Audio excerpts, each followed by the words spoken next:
2 વર્ષ પહેલા જેની સાથે 7 ફેરા લીધા, જેની સાથે જીવવા મરવાની કસમો ખાધી, એ જ હાથોમાં આજે લોહીના ડાઘ છે।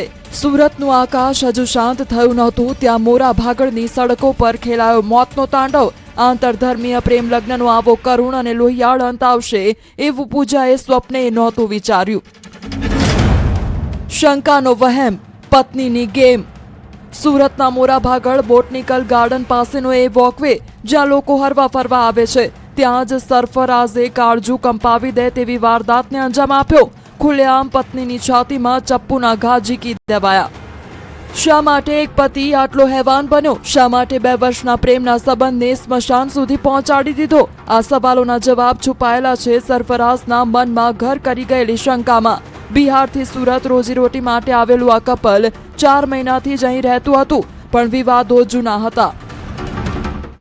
સરફરાઝ અને પૂજાબેન વચ્ચે ઘરકંકાસ ચાલતો અને આ ઘરકંકાસમાં પૂજાબેનના માનીતા ભાઈ પ્રેમ પણ અવારનવાર પૂજાબેન સાથે મુલાકાત કરતા।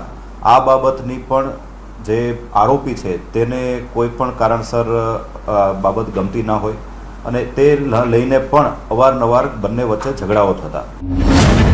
કિલર પતિ ગિરફ્તમાં। આ તે શખ્સ છે જેણે મજૂરી કામ દરમિયાન પૂજા સાથે પ્રેમ કર્યો, લગ્ન કર્યા અને પછી એ જ પત્નીના કેરેક્ટર પર શંકા કરી, તેને મોતને ઘાટ ઉતારી। પૂજાના માનેલા ભાઈ પ્રેમ સાથેની વાતચીત સરફરાઝને ખટકી રહી હતી। 17 માર્ચની એક કાળી બપોરે કેનાલ પાસે બંને આમને સામને આવ્યા। માર્ચના રોજ ફરિયાદી, મરણ જનાર અને આરોપીની મુલાકાત ઉગત કેનાલ પાસે થયેલ અને બંને વચ્ચે વાતચીત ચાલતી હતી। એ વાતચીત દ્વારા ઉગ્ર સ્વરૂપ ધારણ કરેલું અને ફરિયાદીના સાથે હાજર મરણ જનાર મહિલાના પતિ દ્વારા ઘરમાં વપરાતું ચપ્પુ છાતીના ભાગે મારી અને મહિલાની હત્યા નિપજાવવામાં આવેલ છે। કેટરિંગથી ક્રાઇમ સુધીની સફર। કેટરિંગના વ્યવસાયમાં મળેલો પ્રેમ આજે ક્રાઇમની ફાઇલમાં કેદ થઈ ગયો છે। સોસિયો સર્કલ પાસે ભાડે રહીને સુખી સંસારના સપના જોતી પૂજા આજે સ્ટ્રેચર પર નિષ્પ્રાણ પડી છે। મા બાપ વતનમાં છે અને દીકરી અહીં લોહીમાં લથબથ થઈને દુનિયા છોડી ગઈ। આરોપી અને મરણ જનાર બંને બિહારના વતની છે અને બંને કેટરિંગના વ્યવસાય સાથે સંકળાયેલા છે અને કેટરિંગની આ જે ધંધાકીય વ્યવસાય દરમિયાન જ બંનેનો એકબીજા સાથે પરિચય થયેલ છે।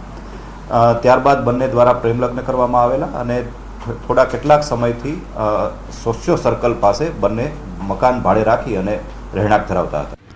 રાંદેર પોલીસે હત્યારા પતિની ધરપકડ કરી લીધી છે। જેલના સળિયા પાછળ ગયેલો સરફરાઝ હવે કદાચ પસ્તાવો કરી રહ્યો હશે, પણ શંકાના જે ઝેરે એક હસતો રમતો સંસાર ઉજ્જડ કરી નાખ્યો તેની ભરપાઈ હવે ક્યારેય નહીં થાય। સુરતથી કીર્તેશ પટેલ, ન્યૂઝ 18 ગુજરાતી।